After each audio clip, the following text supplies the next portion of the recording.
नमस्कार दोस्तों, आपका स्वागत है आपके अपने YouTube channel Vidhi judicial academy में। मेरा नाम है Vijendra Verma and I am the director founder of the Vidhi judicial academy.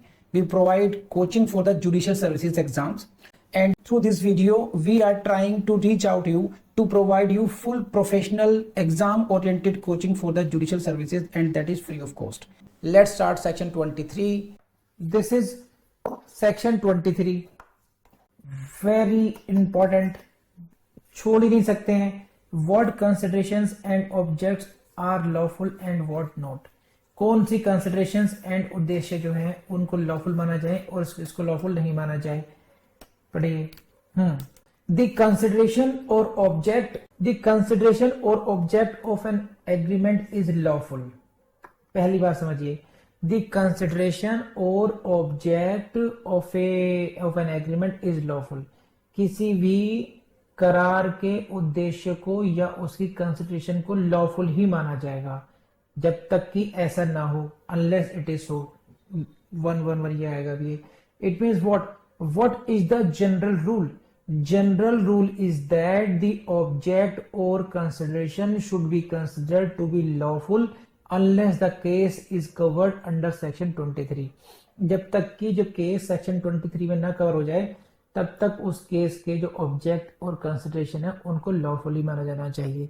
The consideration or object The consideration or object of an agreement shall be lawful, is lawful unless कब अब ये घोट लीजिए। जैसे as you have learned in case of 17, यहां पर भी आपको 4-5 पॉइंट्स मिलेंगे, उनको रट लीजिए अच्छे तरीके से।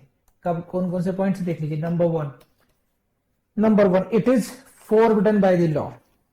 एक number 2 is of such nature that if permitted it would defeat the provisions of any law। ये ऐसी प्रकृति का है, इस प्रकार का है कि if permitted it would defeat the provisions of the law। मैं इसको उदाहरण देता हूं, आपको मिल जाए तो मुझे एक सेकंड रुकिएगा। एक केस लिख लीजिए आप लोग जरा। कुछ केस यहां पर जरूरी हो जाते हैं आपके लिए। केस का नाम लिख लीजिए। मैं आपको बताता हूं इस केस के फैक्ट्स, और केस का नाम लिख देता हूं, फिर फैक्ट्स आपको समझाता हूं मैं। राम सेवक वर्सेस रामचरण। क्या फैक्ट हुआ? Is on this point I am trying to explain this point.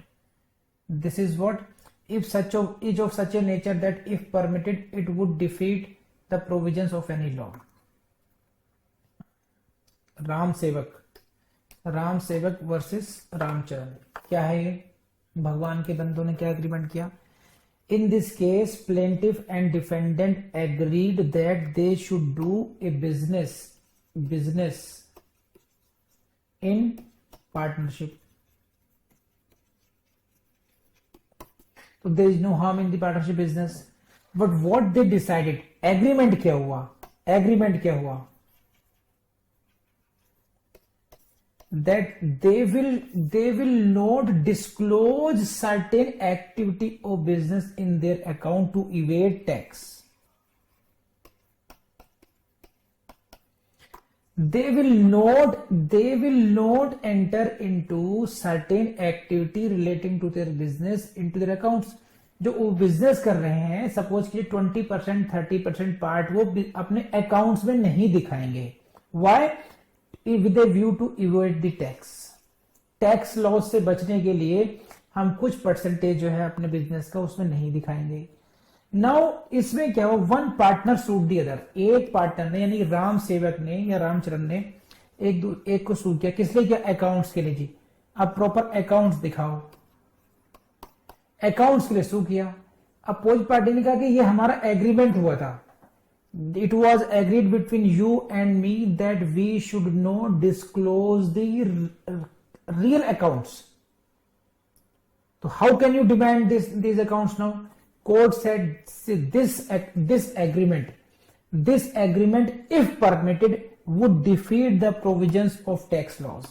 अगर ये जो एग्रीमेंट आपने किया है कि we will not disclose the true accounts, if this court allowed this, it would amount to that we are allowing the violation of the tax laws. The purpose of the provisions, it would defeat the provisions of the tax laws. समझ रहे हैं बात ये कि अगर इस agreement को ही हमने एनफोर्स कर दिया, इसका मतलब क्या होगा कि we are allowing what, we are allowing that laws should be bypassed. तो this is the first was the forbidden by the law, है ना. Second was the is of such a nature, इनको रट लीजिए. Fraudulent, forbidden by the law, is of such nature, if permitted it would defeat the provisions of law, and third is what, it is fraudulent in nature. 3 हो गए. And इसी तरीके से आपका हुआ fourth, involves or implies injury to the person or property of another person, and fourth is court regards it immoral or opposed to public policy. So these are the 5 points. Number 1, forbidden by law. Number 2, is of such a nature. Number 3, fraudulent. And number 4th, involves or implies injury to what, injury to person or to property of another person. ये 4th point है. And number 5th है, it is what, court regards it as immoral. Court को वो agreement immoral लगता है या oppose to public policy लगता है. In that case, in each of these cases the consideration or object is said to be unlawful.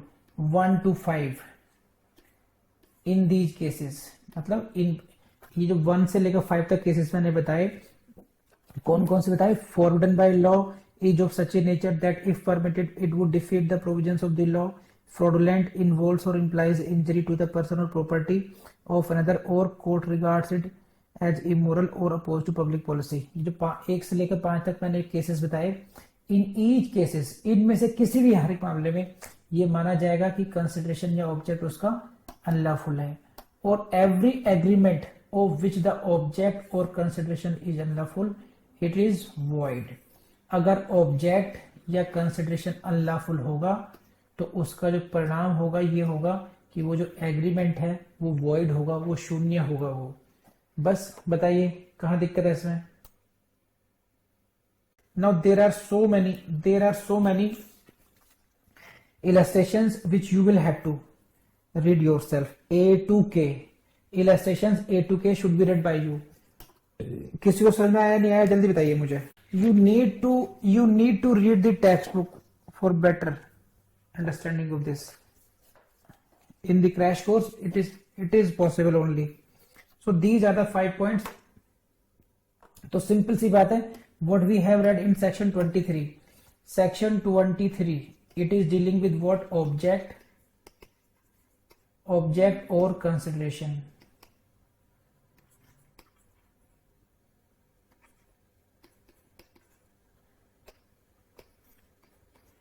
When unlawful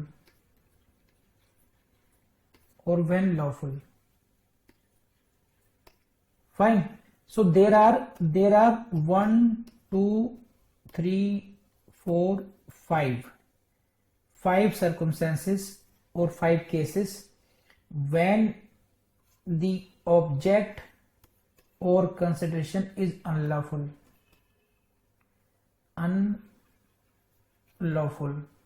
And if the object or consideration is unlawful, then the agreement will be void. अब बताइए कहाँ कमी रह गई. ये आपको 1, 2, 3, 4, 5 ये आपको रटने पड़ेंगे अच्छे तरीके से. आई बिलीव कि अब तो सीख हो गया होगा, जो कमी रह गई होगी. वीडियो देख लिया, आपको पसंद आया होगा, आई नो इट. लेकिन बस एक बात ध्यान रखना, सबसे ज्यादा फेलियर्स क्यों होते हैं? जो सेल्फ डाउट करते हैं. तो आपको सेल्फ डाउट नहीं करना है. बस आपको हमेशा अपने से कहना है कि आप जज बनेंगे, 100% बनेंगे. बस आपको लगातार पढ़ना है.